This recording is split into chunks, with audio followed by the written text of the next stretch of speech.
కాసేపట్లో మూడో రోజు అసెంబ్లీ సమావేశాలు ప్రారంభం కానున్నాయి. జల వివాదాలపై సభ వాడివేడిగా జరిగే ఛాన్స్ ఉంది. ఇరిగేషన్పై ప్రభుత్వం కీలక ప్రకటన చేసే ఛాన్స్ ఉంది. కేఆర్ఎంబీకి కృష్ణా ప్రాజెక్టుల అప్పగింతపై గత సర్కార్ను సభలోనే ఎండగట్టాలని కాంగ్రెస్ సర్కార్ నిర్ణయించింది.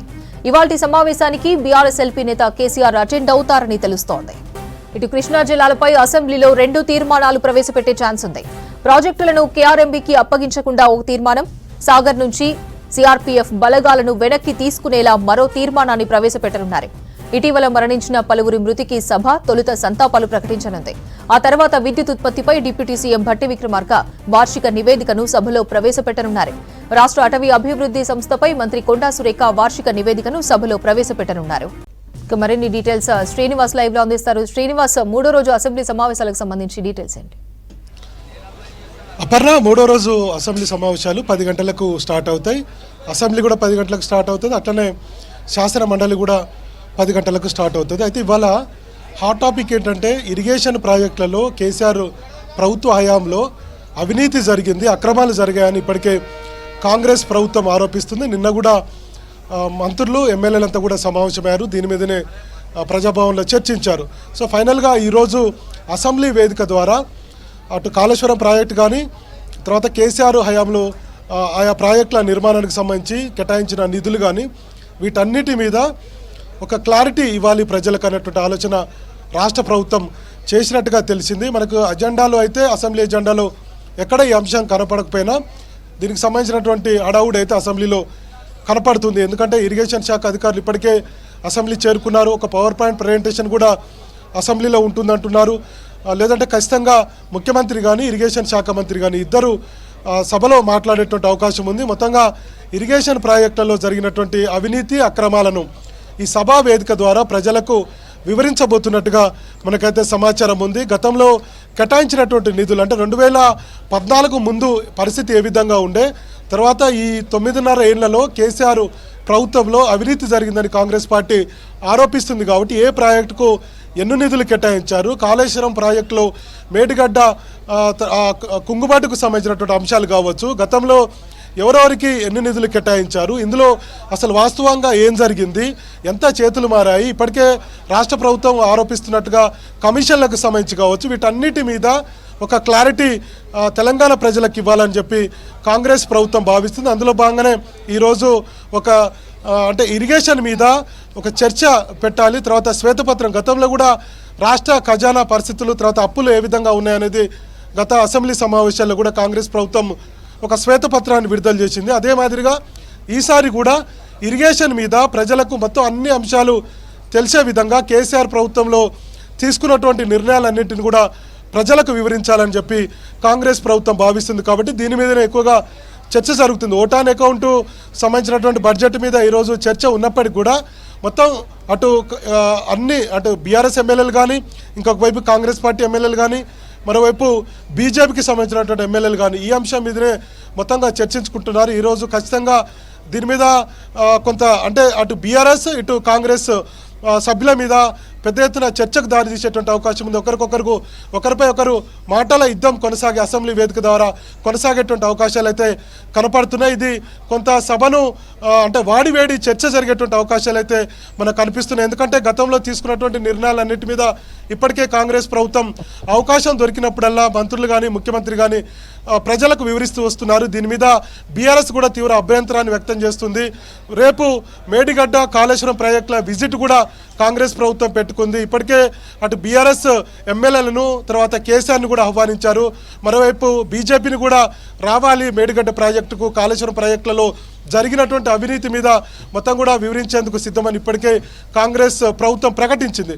దీని మీద అటు బీజేపీ కానీ బీఆర్ఎస్ కానీ వెళ్ళే పరిస్థితి లేదు. కానీ ఎన్నికల ముందు ఖచ్చితంగా ఏం జరిగింది, తర్వాత కేసీఆర్ నిర్ణయాలు ఎట్లా తీసుకున్నారు, ఏ విధంగా ఆయన నిర్ణయాలు తీసుకున్నారు అనేటువంటి విషయాల మీద రేపు కూడా అక్కడ కాళేశ్వరం ప్రాజెక్టు మేడిగడ్డకు వెళ్ళి అక్కడి నుంచి కూడా ప్రజలకు వివరించేటువంటి ప్రయత్నం కాంగ్రెస్ ప్రభుత్వం చేస్తుంది. మొత్తానికైతే బీఆర్ఎస్ను ఇరకాటంలో పెట్టే విధంగా ప్రతి అవకాశాన్ని ఉపయోగించుకున్నట్టుగా మనకు అర్థమవుతుంది. గత అసెంబ్లీ సమావేశాల్లో దాదాపుగా 6 లక్షల కోట్ల రూపాయలను కేసీఆర్ ప్రభుత్వం అప్పులు తీసుకొచ్చింది.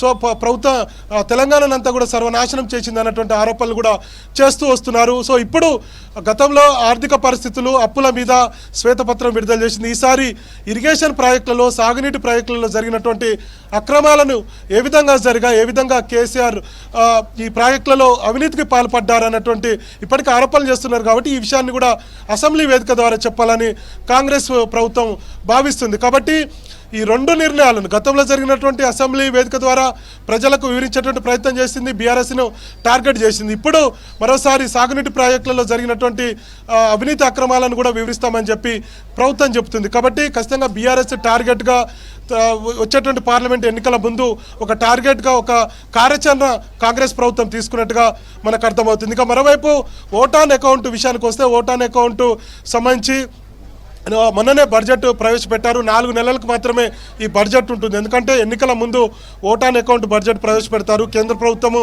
మళ్ళా ఇప్పుడు ఈ పార్లమెంట్ ఎన్నికల తర్వాత మేలో ప్రభుత్వం ఏర్పడిన తర్వాత జూలై లోపు బడ్జెట్ను పూర్తిస్థాయి బడ్జెట్ను ప్రవేశపెట్టాల్సి ఉంటుంది. కాబట్టి కేంద్ర ప్రభుత్వము మన పన్నుల వాటా తర్వాత కేంద్ర ప్రభుత్వం నుంచి వచ్చేటువంటి గ్రాంట్స్ ఇవన్నీ చూసుకొని తర్వాత మన రాష్ట్ర ప్రభుత్వం కూడా పూర్తిస్థాయి బడ్జెట్ ప్రవేశపెడుతుంది. ఈ 4 నెలలకు ఖర్చు కోసం అంటే జూలై వరకు ప్రభుత్వం చేయాల్సినటువంటి ఖర్చుల కోసం ఇప్పుడు ఓటాన్ అకౌంట్ బడ్జెట్ను ప్రవేశపెట్టింది. సో దీని మీద పెద్ద సీరియస్గా చర్చ ఉండకపోవచ్చు, ఎందుకంటే పద్దులు పెద్దగా ఉండవు. ఈ 4 నెలలకు సంబంధించినటువంటి ఖర్చుల వివరాలు వీటన్నిటి మీద ఆర్థిక శాఖ మంత్రి బట్టి విక్రమార్క సమాధానం చెప్పేటువంటి అవకాశం ఉంది.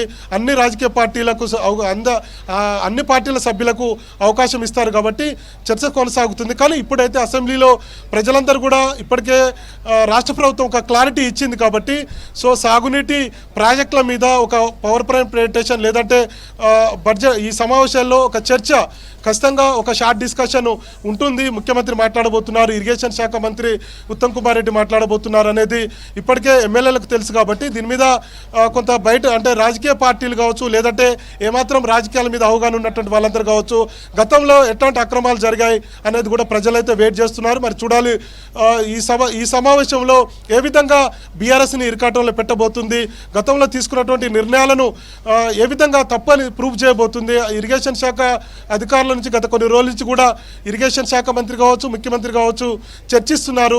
సో ఏ అంశాలు మాట్లాడాలనే దాని మీద గత కొన్ని రోజుల నుంచి కూడా కసరత్తు జరుగుతుంది. మొత్తానికి బీఆర్ఎస్ను టార్గెట్గా బీఆర్ఎస్ను ఇరకాటంలో పెట్టే విధంగా గతంలో తీసుకున్నటువంటి నిర్ణయాలు కావచ్చు ఇవన్నీ తప్పు అనేటువంటి ఒక ప్రూవ్ చేసేటువంటి కార్యక్రమాల్లో కాంగ్రెస్ ప్రభుత్వం సీరియస్గా ఉంది. అసెంబ్లీ వేదిక ద్వారా ఇవన్నీ కూడా వివరించాలని చెప్పి అనుకుంటున్నారు. ఖచ్చితంగా బీఆర్ఎస్ టార్గెట్గా ఈరోజు అసెంబ్లీ ఉండబోతుంది.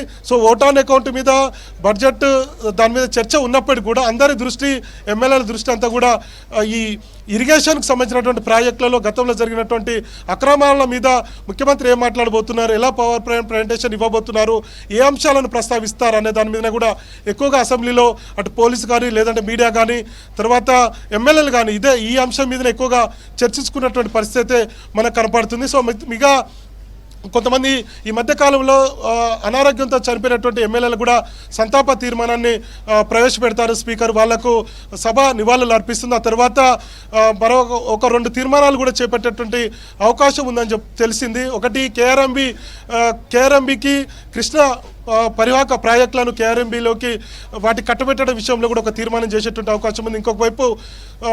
ఇంకొక వైపు ప్రాజెక్టులకు సంబంధించి ప్రాజెక్టుల మీద సిఆర్పిఎఫ్ బలగాలకు సంబంధించి అవసరం లేదు, రాష్ట్ర ప్రభుత్వ బలగాలే ఉంటాయనేది ఒక తీర్మానం కూడా చేపట్టబోతున్నట్టుగా తెలిసింది. ఎజెండాలో అయితే అంశాలు లేవు, ఓన్లీ ఓటాన్ అకౌంట్కి సంబంధించినటువంటి అంశాలు మాత్రమే ఈరోజు అసెంబ్లీ ఎజెండాలో మనకు కనపడుతున్నాయి. కానీ ఒకటి సాగునీటి ప్రాజెక్టులకు సంబంధించినటువంటి కేసీఆర్ ప్రభుత్వంలో జరిగినటువంటి అవినీతి అక్రమాలు జరిగాయని కాంగ్రెస్ ప్రభుత్వం ఆరోపిస్తుంది. ఈ అంశాన్ని ప్రజలకు చెప్పేటువంటి ప్రయత్నం చేయబోతున్నట్టుగా తెలిసింది. దీనికి సంబంధించినటువంటి ఏర్పాట్లు అసెంబ్లీలో జరుగుతున్నాయి. ఇంకొక వైపు సాగునీటి ప్రాజెక్టుల విషయాలు చెప్తున్నాయి, ఇంకొక వైపు బీఆర్ఎస్ని టార్గెట్గా కొన్ని అంశాలను కూడా ప్రస్తావించేటువంటి అవకాశం ఉంది. ఇది అసెంబ్లీలో జరిగేటువంటి లేటెస్ట్ అప్డేట్స్. అపర్ణ.